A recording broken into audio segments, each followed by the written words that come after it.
দেখুন, যে কোনো সমস্যা সমাধান আলোচনার মধ্য দিয়ে হওয়া উচিত। তা আমি দুদিন আগেই গত পরশুদিন আমার ওপিনিয়ন দিয়েছিলাম যে মুখ্য সচিব বা রাজ্যপালের মধ্যস্থতায় বসা উচিত।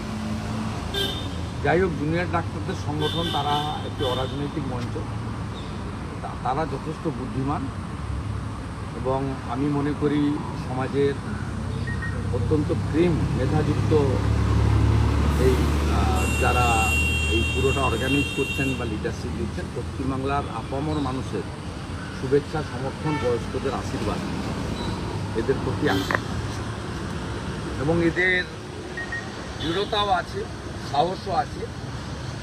আমি এই মুহূর্তে যে লেটেস্ট আপডেট, এখন ওরা প্রতি মুহূর্তে আছে যা আমরা খবর পেলাম বা আমি সরকারকে বিরোধী দল মুখ্যমন্ত্রী সুপনে বিরোধী দলের নেতা আমাকে বলতেন অসুবিধা ছিল যেহেতু নন্দীগ্রামে করেছেন। গত 23 সাল থেকে বিধানসভায় তিনি বিরোধী দলনেতা বলেন, মানে গণতন্ত্রের নেতা 21 সাল থেকে হওয়া উচিত এবং পশ্চিমবঙ্গ ভাগ নিয়ে তিনি সরকারের প্রস্তাব প্রত্যাহার করে আমার প্রস্তাব গ্রহণও করেছেন। মানে তার তো সংখ্যা অনেক বেশি, আমরা সংখ্যা অনেক কম। তাই গণতন্ত্রের বিরোধীদের যে অবস্থান বা তার যে প্রয়োজনীয়তা, উনি কোনো ক্ষেত্রে ইচ্ছা না থাকলেও উপায় নেই। যাই হোক, আমি বলবো ভালো লক্ষণ, ভালো। তা বলবো 30 জনের সঙ্গে বসুন, লাইভ চেয়েছে আর কি আছে করবো। নবান্ন তো অনেক রকম হল আছে, তো মন্ত্রিসভা তা ক্যাবিনেট মিটিং যেখানে হয় সেখানেই গোটা 40-50 চেয়ার আছে। সরকারের যদি 10 জন থাকে, ওরা যদি 30 জন থাকে, অ্যাকোমোডেশন নিয়ে কোনো সমস্যা নেই। আর বাইরে একটা জাম্বো মিটিং হল আছে, ওখানে 1000-2 লোক বসতে পারে। এখন করোনা নেই, সোশ্যাল ডিস্টেন্সের প্রশ্ন নেই। তা এই সংখ্যা নিয়ে আমার মনে হয় ইগোতে রাখা উচিত নয়। এদের আন্দোলন কমপ্লিটলি পলিটিক্যাল আন্দোলন নয়, অ্যাপলিটিক্যাল আন্দোলন এবং এদের মধ্যে সব দলকে ভোট দেন এমন লোকজন আছে। তা আমি মনে করি এবং এদের যে ডিমান্ডগুলো, তাতে মমতা ব্যানার্জির চেয়ারটাও আপাতত সেফ। দফা 1, দাবি 1, মুখ্যমন্ত্রীর পদত্যাগ, এটা প্রধান বিরোধী দল বিজেপি বলছে, সাধারণ মানুষও বলছে। আমাদের লড়াই চলছে। আমরা আরও লড়াইকে দীর্ঘায়িত করব। 16 তারিখে আমাদের ধর্ণা মঞ্চে বড় জমায়েত হবে। সেই দিন আমরা পরবর্তী কর্মসূচি আমাদের সবাই থেকে রাজ্য স্তরে আমরা জানাবো। আমাদের কাজ আমরা পলিটিক্যালি করবো।